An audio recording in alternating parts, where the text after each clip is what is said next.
Okay, the Gospel of Matthew, from the 2nd century on, has been pretty much the most popular, famous of the Gospels. That's probably why it's first in our Bible, simply because it was the most popular. The most popular. It's certainly the Gospel that's most familiar to people nowadays, and pretty much throughout history, if people were familiar with the text at all. Both Christians and non-Christians often. So, for example, you have the familiar birth story. Joseph has a dream. He's warned. The star appears in the east. The Magi, the wise men, come, and they go to Herod first. This is not, yes, this is Herod the Great. So they go to Herod the Great's palace in Jerusalem, and they say, where do we find this new king that's been born? Because we want to go and worship him and bring him gifts. And Herod gets all worried because he doesn't want to lose his own throne. So remember the story? He tells the wise men, well, I think you have to go to Bethlehem. He gets his wise men, his own wise men, they look it up in the scriptures, they say, go to Bethlehem. But he says, come back and tell me once you visit him, because I want to go worship him too. And the wicked, evil king does not want to go worship Jesus, the baby Jesus. He wants to go kill the baby Jesus. The wise men are warned in a dream not to go back. You know the story, right? The whole thing about that, the Egyptian sojourn, the Holy Family goes to Egypt to escape the wicked king, the slaughter of the innocents, the Beatitudes. Blessed are the poor in spirit, for theirs is the kingdom of heaven. Blessed are those who mourn, for they will be comforted. Blessed are the meek, for they will inherit the earth. All these blesseds, there are some in Luke, but if you start saying them and somebody starts picking it up after you and repeats it, and it shows that they at least know it enough so they can kind of finish one every now and then, they almost always finish it in the Matthew form, not the Luke form. The Beatitudes are slightly different in Matthew and Luke, and they're famous in their Matthean form. Turn the other cheek. That's also in Luke 6:29, but most people know it from Matthew 5:39. In Matthew, the Pharisees are called over and over again hypocrites. And in fact, if you look up the word Pharisee in a dictionary, an English dictionary, hypocrite will be one of the definitions you'll find for it. Now, this is all this is a long tradition of Christian anti-Semitism, because, of course, the word Pharisee doesn't mean hypocrite to most Jews, but who trace back Rabbinic Judaism to the pre-70 Pharisees themselves. Gamaliel in the book of Acts is considered a Pharisee, and he's a famous rabbi in rabbinic materials. So Jews don't think of the word Pharisee as being a bad term, but in a lot of English and a lot of languages it is, because Christians used it. They took it straight out of Matthew, where the Pharisees are called hypocrites over and over again, and they just take that into their own language. And then you have the Great Commission that ends the Gospel of Matthew that people might recognize. Matthew 28:18. Jesus meets the disciples in Galilee after his resurrection, and he says, all authority in heaven and on earth has been given to me. Go therefore and make disciples of all nations, baptizing them in the name of the Father and of the Son and the Holy Spirit, and teaching them to obey everything that I have commanded you. And remember, I am with you always to the end of the ages. So that's a very famous verse that it's called the Great Commission, because this is Jesus telling his disciples after his resurrection, go out and proclaim the gospel throughout the earth, not just to the Jews. So all these things make Matthew look very familiar, even to people who may not know much about Christianity, because this is stuff that you see in our culture over again. Matthew, therefore, is at the same time unfamiliar to people if they start reading it carefully, because it's the most Jewish of the Christian Gospels in the that are in the canon, that is. There are some other Gospels from the ancient period that are even more Jewish than Matthew, but they didn't make it into the New Testament. It's the most Jewish, and yet it's also at the same time one of the most universals of the Gospels, because you precisely have it ending with Jesus commanding the apostles to make disciples of all nations, that is, all the Gentiles too. So Jesus, in the Gospel of Matthew, Jesus limits his ministry during his lifetime pretty much to Israel. He's going to Jews. And he makes this a point of this in the Gospel of Matthew. But after his resurrection, then the message is supposed to go out. So look also at the way that Matthew begins. I talked about this the very first lecture of class. Matthew begins with the book of the Genesis of Jesus Christ, son of David, son of Abraham. So notice he calls him son of David as a descendant of the great king of Israel, son of Abraham as the father of the Jews. And even the Greek word there, the book of the Genesis. The Genesis means the beginning. And of course, it's the Greek term that was given for the first book of the Hebrew Bible when they translated the Hebrew Bible into Greek. Genesis just means the beginning. Of course, in the Hebrew Bible, it's the beginning of the world, the beginning of earth, the beginning of history. Matthew appropriates that term, and he begins his own text with that same word, probably meaning for his readers to recall the book of Genesis in a way. And then you have what we call an Agadah on Moses. The term Agadah is used in rabbinic scholarship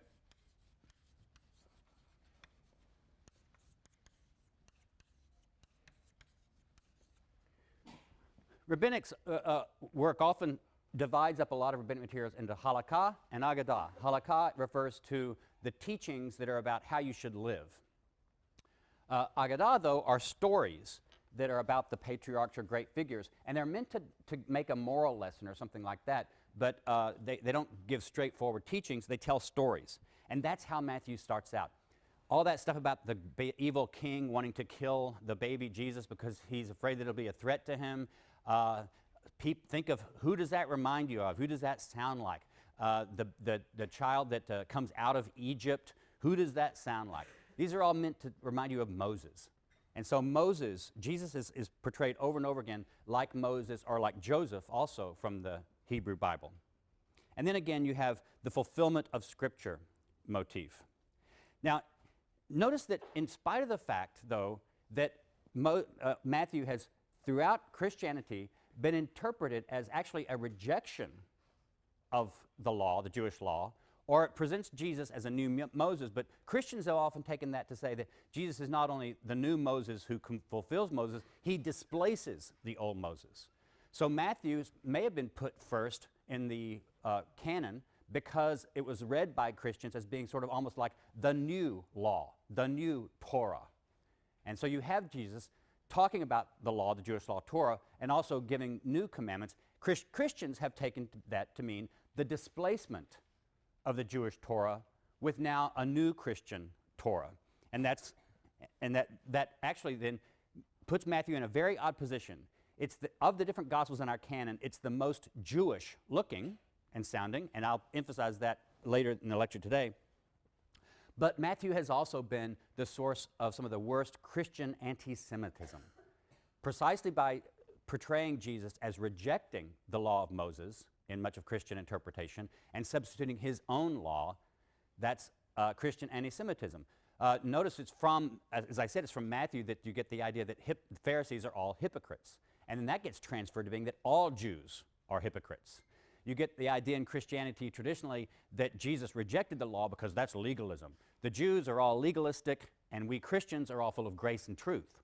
So this idea that the Old Testament represents a God of anger and a God of strictness and a God of judgment. And the New Testament represents a God who's a father and loving and full of grace.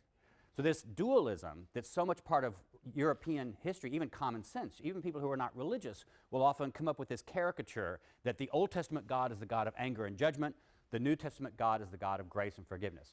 Well, that's just not true if you read either testament with any care at all. But the Gospel of Matthew has been one of the texts that's been used in this way. And remember, it's in the Gospel of Matthew that you get the most anti-Jewish and anti-Semitic line that's been used throughout Western history. When Pilate wants to release Jesus from being crucified, the people, the Jews, say, "His blood be upon us and our children."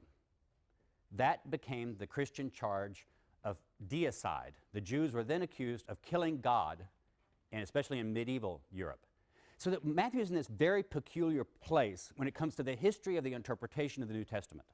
It is at the same time the most Jewish of our canonical Gospels in many ways, and yet it's been used in Christian anti-Semitism more than any other Gospel, possibly maybe with the Gospel of John being a rival for that. So look at the structure of Matthew, though. Some people have even suggested that Matthew is intentionally structuring his Gospel to make it look like the Torah, the Jewish law. Because there are 5 speeches by Jesus in Matthew. These same sayings, you learned about the synoptic problem last week. If you take a synoptic problem kind of analysis of a lot of this stuff that are in some of these speeches in Matthew, a lot of these sayings might occur in another context in Luke or in Mark. Matthew seems to have taken materials that were traditional to him, that he found either in written sources or in oral sources, and he combines them into 5 separate speeches. And some people say maybe he meant to reflect the 5 books of Torah. The Pentateuch is the Genesis, Exodus, Leviticus, Numbers, Deuteronomy. Pentateuch is just the Greek word meaning the 5.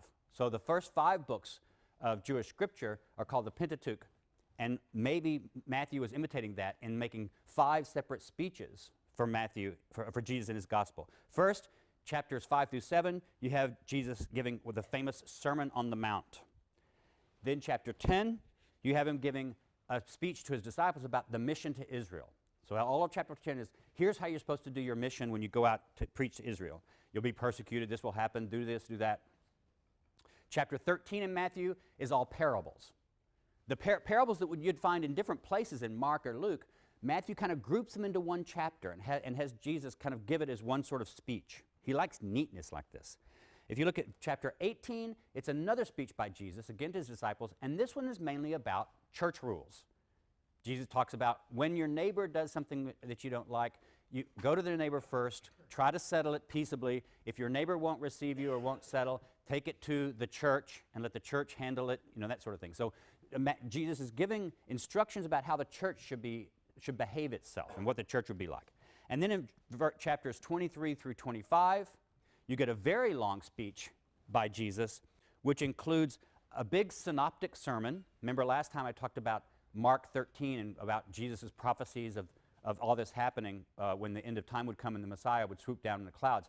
Matthew takes over that speech from Mark, where he finds it. He adds a lot of materials on his own.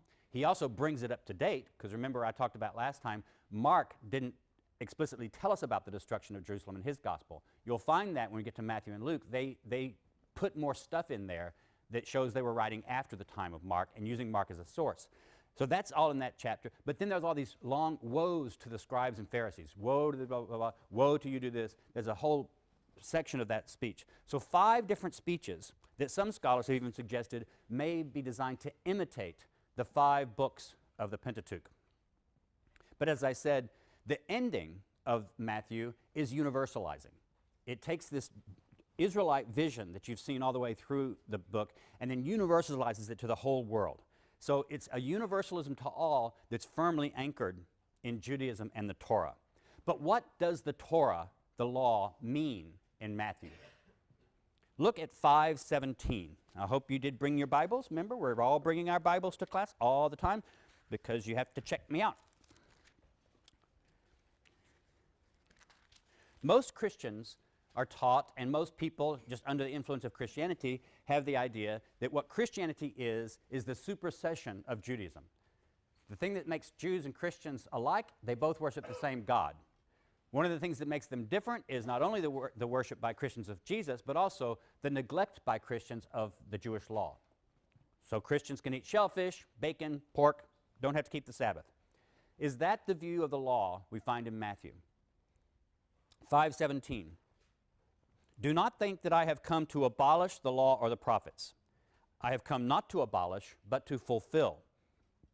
For truly I tell you, until heaven and earth pass away, not one letter, not one stroke of a letter will pass from the law until all is accomplished. Now, in a lot of Christian doctrine, what you're taught is that Jesus did fulfill the law in his own person. But that's not what he says here. Notice, until heaven and earth pass away. That's what he's talking about, the fulfillment of it. Therefore, whoever breaks one of the least of these commandments and teaches others to do the same will be called least in the kingdom of heaven. But whoever does them and teaches them will be called great in the kingdom of heaven. For I tell you, unless your righteousness exceeds that of the scribes and Pharisees, you will never enter the kingdom of heaven. So Jesus is not saying, okay, I've come, now you don't have to keep the Jewish law. He's actually teaching his own disciples. Remember, if Matthew didn't want this as a message to the members of his church, he wouldn't put it in his gospel. One of the things that I'm trying to teach you in my lectures is what does it mean to do an exegesis of this text? Because you're going to have to write exegesis of your own. And this Friday, your section leaders will walk you through how to write an exegesis paper. But there are a couple of things that is not exegesis. It is not exegesis to try to figure out what actually happened. Did Jesus actually say this? Did Jesus actually believe that? That's part of the historical Jesus quest, which we'll talk about later in the semester too. But exegesis doesn't do that. Exegesis doesn't assume you're trying to read the text to get behind the text to something that happened in history. Nor does exegesis try to figure out, is this true or not? We don't care if it's true or not in an exegesis class. What we want to do is, what was the writer trying to do with this text? You have to imagine yourself in an ancient context. What would he have been saying to members of his own Christian community in the first century? So this obviously means that we read this text as not Jesus necessarily teaching this. We don't know yet whether Jesus actually taught this. Matthew could have gotten it from some written source, from some oral source, or he could have just made it up. We'll talk about that problem later when we talk about the historical Jesus. Right now, we're not going to concern ourselves. We're just going to say Matthew could have written this, but we're trying to figure out, what did Matthew want to do with it? What would this text have meant to them? And obviously it means this writer believes that the proper gospel and the proper church should be a law-abiding church. He's expecting people in his church not to do away with the Jewish law. Look at the antitheses, we call these, the Matthean antitheses, 5:21. You have heard that it was said to those of ancient times, you shall not murder, and whoever murders shall be liable to judgment. But I tell you that the time of the law is over and it's okay to murder. That's not what it says, right? What does it say? So just shout it out. What? Don't even be angry. If you are angry with a brother or sister, you will be liable to judgment. And if you insult a brother or sister, you will be liable to the council. If you say, you fool, you'll be liable to hell of fire. A lot of us are in trouble. A lot of us are in trouble. He's not saying, I'm getting rid of the law, murder's okay now. Keep going. Next, where am I? 5:27. You have heard that it was said, you shall not commit adultery, but I say, that's okay, adultery is just fine. No, he says, but I say to you that everyone who looks at a woman with lust has already committed adultery with her in his heart. Wait, what? Well, I'm gay, so I'm okay about that. But a lot of guys are in a lot of trouble. He's basically saying, no, not only is adultery not okay, even desiring her if she belongs to another man is not okay. That's not getting rid of the law. Look at 5:38. You have heard that it was said, an eye for an eye and a tooth for a tooth, but I say, do not resist an evildoer. If anyone strikes you on the right cheek, turn the other also. If anyone wants to sue you, take your coat, give your cloak as well. If anyone forces you to go 1 mile, go the 2nd mile. Give to everyone who begs from you, and do not refuse anyone who wants to borrow anything from you. These antitheses have been read throughout Christian history by many people as implying that Jesus is doing away with this bad, strict legalism of the Jewish law, and he's teaching you a law of grace instead and forgiveness. But that's not what's going on here, right? What Jesus has done, he's not doing away with the law here. He's intensifying it.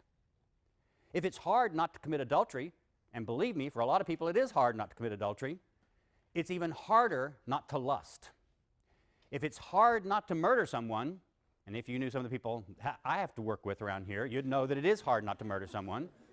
It's even harder not to be angry with them. And if it's hard not to retaliate when someone knocks you down, it's even harder to let them knock you down again. Jesus is intensifying the Jewish Torah and making it almost impossible to keep. But he's still expecting his disciples to keep it. So what Matthew presents Jesus as doing is not getting rid at all of the Torah, the Jewish law. He's intensifying it. Now there are a couple of places where it sounds like Jesus is going against. So when you have a hand washing incident. Okay, let's look at that. That's in chapter 15, verse 17.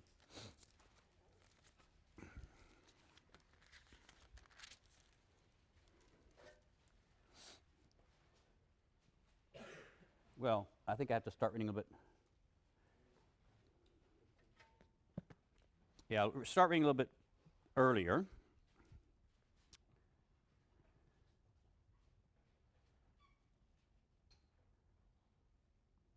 Where is it? Yeah, the very first part of the chapter. The Pharisees' scribes come to Jesus from Jerusalem and said, "Why do your disciples break the tradition of the elders, for they do not wash their hands before they eat?" He answered them, "But why do you break the commandment?" And he goes on to this sort of thing. And he basically says that they're not keeping the law perfectly themselves, that they should keep it better. Verse 10, he said to the crowd, he called the crowd to him and said to them, "Listen, understand, it is not what goes into the mouth that defiles a person, it is what comes out of the mouth that defiles the person."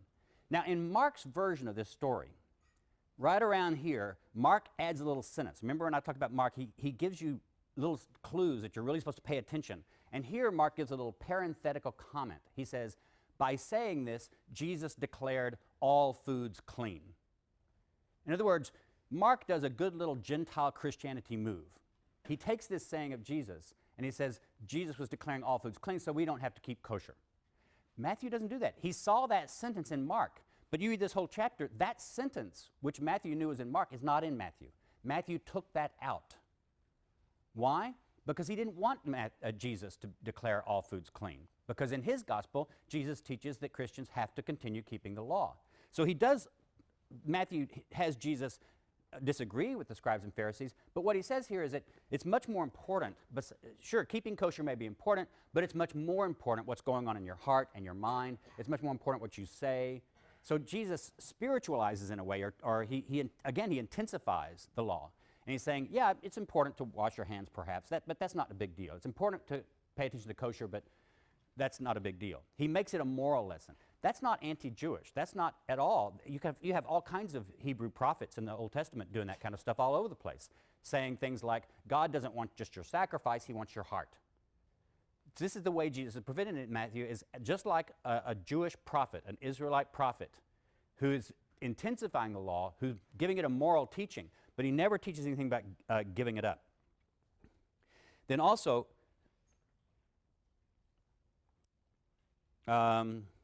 Jesus, though, also, besides being the one who teaches about Torah, and he's being presented as Moses, in Matthew presents Jesus more than any other Gospels as the founder of the church. In fact, if you look for the word church in some of the Gospels, it's very hard to find it because it's anachronistic. Jesus didn't go around his own life talking about the church.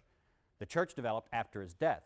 But Matthew retrojects the conversation about the church and even the foundation of the church and sort of laws about the church into the mouth of Jesus. Look at chapter 16, verse 17. And this is one we already read very carefully in Mark, the same story. Remember in Mark, Jesus says to the disciples, "Who do people say that I am?" And Peter says, Peter says, some of them say the Elijah, or some of them say one of the prophets, or some of them say John the Baptist. And Jesus says, "But who do you say that I am?" And Peter says, "You're the Messiah."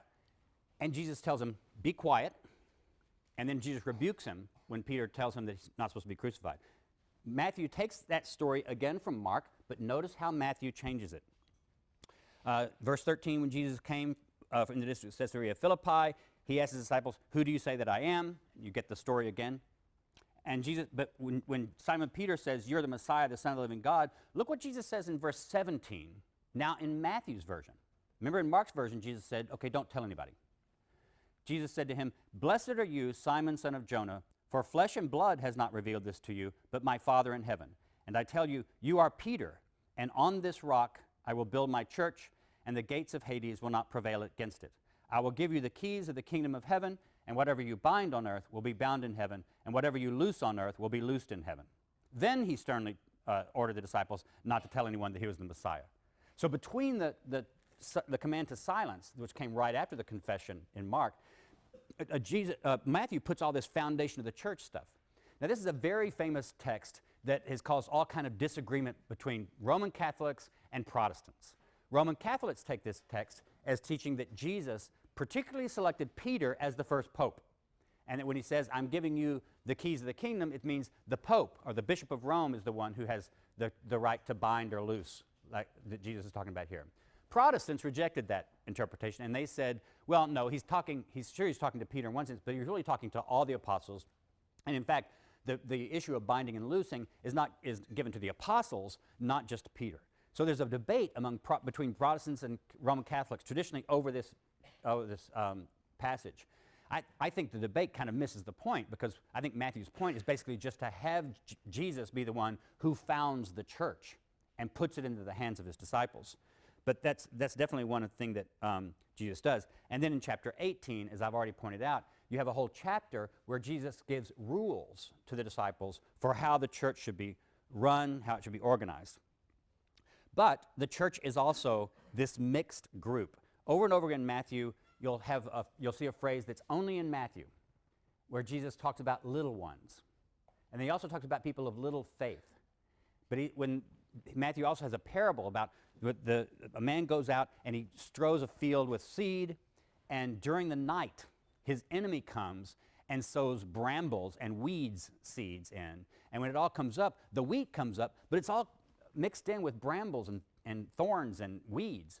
And so the servants, the slaves of the man, come to the master and they say, what should we do? Should we try to weed out all the weed stuff and so we can gather the wheat? And should we try to trim it all out now? And the master says, no, don't worry about it now, because if you try to pull up all the thorns and the brambles, you're bound to pull up some of the wheat too. We'll just wait until the end, until it's all ready, and then we'll harvest the whole thing, and then we'll separate it out, and the wheat we will keep in storehouses, and the brambles and thorns will burn in hell. So you get into the last little hellfire and brimstone sermon at the end. But the main part of the parable is that Matthew is saying is that the world, and possibly even the church, is a mixed bag. In other words, not everybody you see around you is truly who you think they are. So there are good and there's evil mixed together. And you're just going to have to live with that. So the church is an organization that has both people of little faith and people of greater faith. It has maybe even weeds and wheat in it. So these are all concerns of what kind of, so there's a whole group of parables in chapter 13 that we call the mixed group parables of Matthew. And they're particular to Matthew because Matthew seems to be making the point with these mixed group parables that the church itself is sort of a mixed group. Another important theme of Matthew, I'm giving you several different major themes of Matthew because I'm going to ask in a moment, why are these things here? What is Matthew trying to do with these different things altogether? So, for example, why is Jesus the lawgiver and still Jewish and teaches the acceptance of the Jewish law, and yet this universalistic message at the end of the gospel of going to all nations? Another thing that exegesis is finding problems in the text and then using the text itself to try to find answers to those problems. That's what exegesis does. So why I'm setting up some of these themes of Matthew, because these are going to be the problems that then I, as the wonderful scholar and exegete that I am going to swoop in with my angels on the clouds of heaven at the end of the lecture and give you the answers to all the problems of Matthew. And then you'll do that with your exegesis papers later. So one of the things that Jesus is also in Matthew is a teacher. Mark had told us in his gospel that Jesus was a great teacher. And people said, wow, he's a great teacher. He teaches not like the scribes and the Pharisees. He teaches as one with authority. But Mark didn't really tell us much of what Jesus taught. There are a few parables, a few controversies, but Mark tells you that Jesus is a great teacher without presenting Jesus teaching a lot. Matthew not only tells you Jesus is a good teacher, he presents a lot of teaching of Jesus. And so you get out a lot of that. And then you get this interesting passage in chapter 13, verse 51. Turn in your hymnals to 13:51.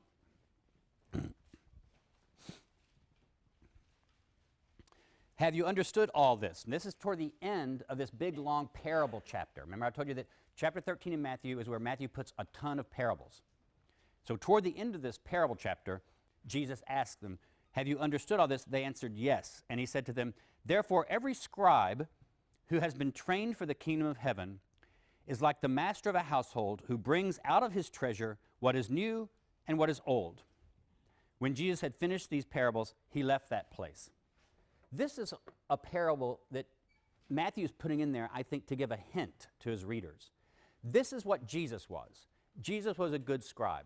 That's why Jesus talks about things like, you have heard it said, but I say to you. Jesus is taking out of the Jewish scripture and taking out of the Jewish law the most important parts of it and emphasizing those, and then adding some of his own teaching. So he's taking some of the old and some of the new, and that's what a good scribe is like. But Matthew also believes that he and his fellow disciples in his church should be that way too. He writes his gospel to help people figure out how to imitate Jesus in being a good scribe, how to discern what of the old you should use and what of the new you should use. But then there's this really, one of the last problems I want to give is this really big problem in Matthew, because Jesus is also something, well, just read on the surface, Jesus comes across as a bit like a coward in the Gospel of Matthew. Look at chapter 4, verse 12 in Matthew. Chapter 4, verse 12.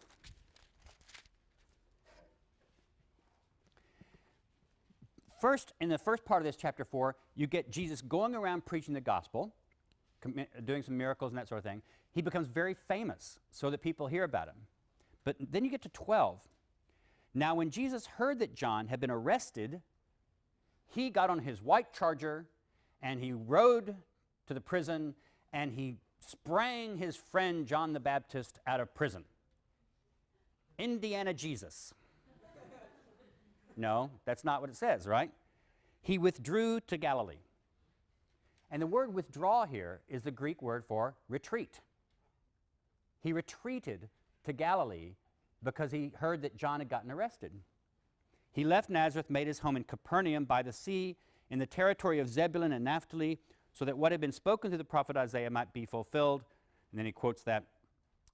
Verse 17, from that time Jesus began to proclaim, repent, for the kingdom of heaven has come near. In other words, Jesus retreats in the face of danger. He doesn't go toward it. But instead of retreating and hiding, he goes to another place and then he starts giving the message out. This is when he really first starts his own preaching ministry after John the Baptist is arrested. So notice what that happens there. Look again at, now look at 12:15, Matthew 12:15. Reading just a little bit above that, Jesus is disputing with the Pharisees, and verse 14 says, but the Pharisees went out and conspired against him how to destroy him. Another threat, this time from the Pharisees against Jesus. Verse 15, when Jesus became aware of this, he departed. Again, he withdrew. There's that word again. Many crowds followed him, and he cured all of them, and he ordered them not to make him known. This was to fulfill. Notice again, Jesus withdraws in the face of danger, but the withdrawing, in a sense, increases the ministry in an odd, paradoxical way. And then look at 14:13. Well, I won't read that one. 14:13, if you could look it up, that's another case of danger and Jesus withdrawing. But now let's spend a little more time looking at chapter 12, because have you noticed that the Gospel of Matthew likes to foreshadow things and fulfill things? The Gospel of Matthew likes to have Jesus do something, and then he'll tell you something that was not in Mark. He'll say, this was to fulfill the scripture that said, for example, when Jesus and the Holy Family run off to Egypt, he then quotes the fact that, and they come back, he says, out of Egypt I will call my son, a prophecy. So Matthew takes an Old Testament reference, a Jewish scripture reference, because remember, it's not the Old Testament yet, it's just Jewish scripture. And he takes a quotation of that and saying it's fulfilled by Jesus. So in the same way, in Matthew 2:13 and 14, after they had left, this is after the wise men left, an angel of the Lord appeared to Joseph in a dream and said, get up, take the child and his mother, and flee to Egypt, and remain there until I tell you, for Herod is about. So they flee. There's that word again, withdraw. Even Joseph, with Jesus, retreats in the face of danger to Galilee. And then when he hears, they come back in verse 22 of the same chapter. Now, why is all this Jesus retreating? The other thing is, if you look at 10:23, we again get this same word. When you're doing exegesis, you might want to use a concordance. You'll learn on Thursday or Friday in your sections what a concordance is, and you'll learn how to use it. But basically, a concordance is a book that takes all the words of the Bible, and shows you where they occur. And if you looked up withdraw in an English concordance, it would tell you every time in a certain English translation that the word withdraw occurred in Matthew or Mark or Luke. You can test them out. You'll also learn how to use an analytical concordance, even if you don't know Greek, which will kind of give you an idea, once you learn how to use it, what's the Greek word lying behind these English words.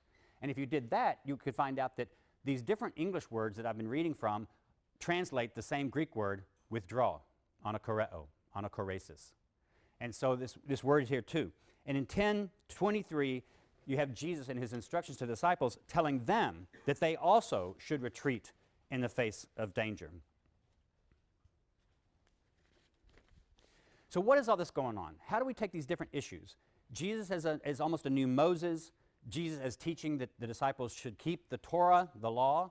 But then Jesus, when he faces trouble, he withdraws from trouble and he goes off someplace. But when he withdraws, he ends up preaching more and the gospel ends expanding. And then the disciples, Matthew believes, will be the next version of Jesus. They also will be threatened. They also will be taught to retreat. They also will then go preach, and they'll eventually go preach to the entire world in the form of the Gentiles. So all of this is Jesus functions as a model for the disciples, for the apostles, and the apostles function as a model for Matthew and the members of his own church. So what is all this doing here, and what's the context in which this kind of picture of Jesus would make sense? And we're going to spend a bit more time on one important passage, Matthew 14:22.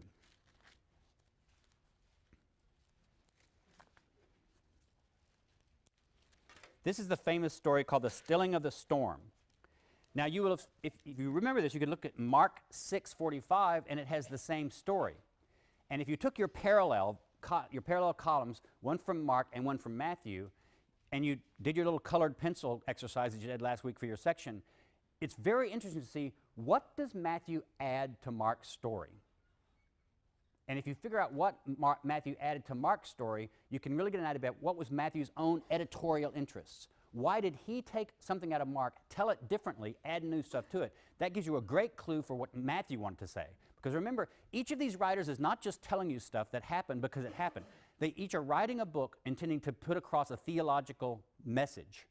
And if you compare what Matthew says to what he gets from Mark and see what he adds and what he takes out, you have a really good idea of what his editorial message is, what his editorial concerns are. And we call this redaction criticism. Redaction is just a fancy word for editing. And why did scholars not call it editing criticism? Because we like 2-bit words when 1-bit words would work just as well. So it's redaction criticism is what you'll see it in the scholarship. It just means paying attention to how the gospel writers edited their sources to get out their own message. So look at 14:22. And if you want to, you can flip over to Mark 6:45 and see the change. Or if you have Throckmorton, you can look it up in Throckmorton sometime. But I'll indicate some of it. Immediately he made the disciples get into the boat. This is after one of the feedings of a bunch of people, and go ahead to the other side while he dismissed the crowds. After he had dismissed the crowds, he went up to the mountain by himself to pray. When evening came, he was there alone. But by this time the boat, battered by the waves, was far from the land, for the wind was against them. Notice, for the wind was against them. The boat is battered. The wind is against them. Some of these details won't be in Mark. The basic story will be there. But this thing about the boat being battered by the wind is against them, I don't think that's in Mark, if I remember right. And early in the morning, he came walking toward them out on the sea. But when the disciples saw him walking on the sea, they were terrified, saying, "It is a ghost!" And they cried out in fear. Immediately, Jesus spoke to them and said, "Take heart, it is I. Do not be afraid." In Mark, Jesus then gets in the boat, stills the storm, and they all say, and that Mark ends it with his own clue that they didn't understand. They still didn't understand. So that's part of Mark's theme about the misunderstanding. That's not the way Matthew ends it here. Notice what he says. Peter answered him, "Lord, if it is you, command me to come to you on the water." He said, "Come." So Peter got out of the boat, started walking on the water, and came toward Jesus. But when he noticed the strong wind, he became frightened, and beginning to sink, he cried out, "Lord, save me. Lord, save me." Now the Greek word for save me can mean just rescue me, save me from illness, but it also can mean save me like I need salvation. The same Greek word means both. Jesus immediately reached out his hand and caught him, saying to you, "You of little faith." That Matthean clue. See, Matthew likes this little faith theme. So that's one of the things you see he's added here. "Why did you doubt?" When they got into the boat, the wind ceased, and those in the boat worshipped him, and saying, "Truly, you are the Son of God." Now, if you compare this, what you've got is some important different changes. First, for example, I said, the boat is beaten by the waves. That's not in Mark. Why did Matthew add that? And then you have this whole verses 28 through 31, the whole thing with Peter and all that sort of thing. That's not in Mark. Matthew added that whole little chunk. And then in verse 33 it says, they worshiped him. And they have this confession, truly you are the Son of God, which is a Christian confession. A famous German scholar, Gunther Bornkamm, whom you don't need to remember, and one of his students wrote a very famous article published in the 50s in which they analyzed this story. And they said, if you read this carefully, this story is not about Jesus walking on the water and stilling the storm and that sort of thing. This is a story Matthew intends for you to see the boat. It's like an allegory. It's almost like an allegory. The boat represents the church. And Matthew sees the church as being persecuted. We've seen that theme throughout Matthew. Jesus prophesies that the disciples will be persecuted. So the boat is persecuted, and that's represented by the storm and the winds and the waves buffeting them. And they're afraid. And Peter, who represents every Christian, says, I want to be like you, Jesus, and I want to walk on water.